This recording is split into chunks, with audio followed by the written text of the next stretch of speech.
Shalom, selamat pagi. Mari awali hari ini dengan semangat baru dengan mendengarkan renungan pagi. Jumat 24 April 2026. Penghakiman sebelum kedatangan Kristus. Matius 22 ayat 11. Ketika raja itu masuk untuk bertemu dengan tamu-tamu itu, ia melihat seorang yang tidak berpakaian pesta. Pada pembahasan sebelumnya kita melihat bahwa beberapa tokoh seperti Enoch Jacobs, Apollos Hale, Joseph Turner, dan William Miller mulai menghubungkan peristiwa pada Oktober 1844 dengan penghakiman surgawi yang digambarkan dalam Daniel 7. Mereka memahami bahwa peristiwa tersebut bukanlah kedatangan Kristus ke bumi, tetapi suatu tahap baru dalam pelayanannya di surga. Pemahaman ini juga dikaitkan dengan perumpamaan tentang perjamuan kawin. Dalam kisah tersebut, mempelai pria datang ke pesta dan raja memeriksa para tamu untuk melihat apakah mereka mengenakan pakaian yang pantas. Gambaran ini dipahami sebagai simbol penghakiman sebelum kerajaan Allah dinyatakan sepenuhnya. Lalu bagaimana sikap para pemimpin kelompok penganut Sabat terhadap ajaran penghakiman sebelum kedatangan Kristus pada akhir tahun 1840-an? Joseph Bates menunjukkan sikap yang cukup mendukung.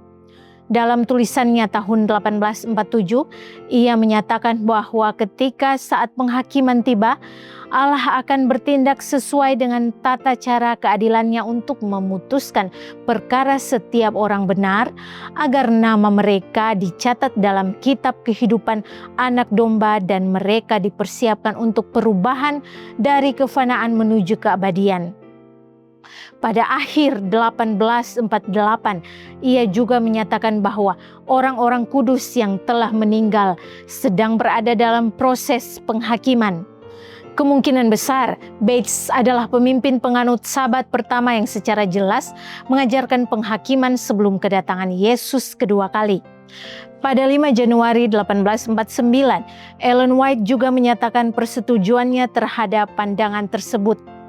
Dalam komentarnya mengenai suatu penglihatan yang diterimanya, ia menulis bahwa Yesus tidak akan meninggalkan bilik Maha Kudus sampai setiap perkara diputuskan, baik untuk keselamatan maupun kebinasaan. Ellen White, halaman 36. Hingga titik ini, Bates dan Ellen White tampak sejalan. Namun, James White berbeda pendapat. Bahkan sampai September 1850, ia secara terbuka dan tegas menolak pandangan Bates tentang penghakiman pra-Advent.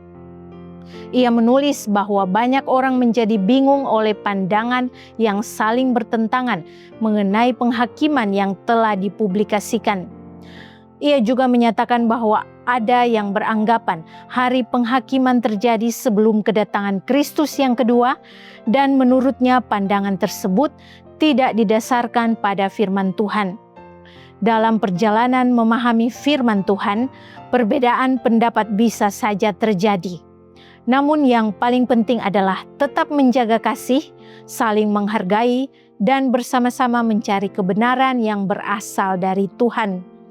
Kiranya renungan di pagi hari ini dapat menjadi kekuatan bagi kita semua dan menjadi perenungan kita sepanjang hari ini. Amin. Mari kita berdoa. Tuhan, terima kasih untuk nasihat firman-Mu.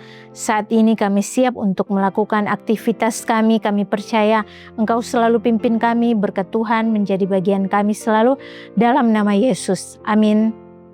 Demikianlah renungan pagi hari ini. Silakan share video ini dan subscribe YouTube channel Cornelius Media dan follow kami di Instagram dan Facebook @corneliusmedia. Tuhan memberkati kita semua dan sampai jumpa esok hari.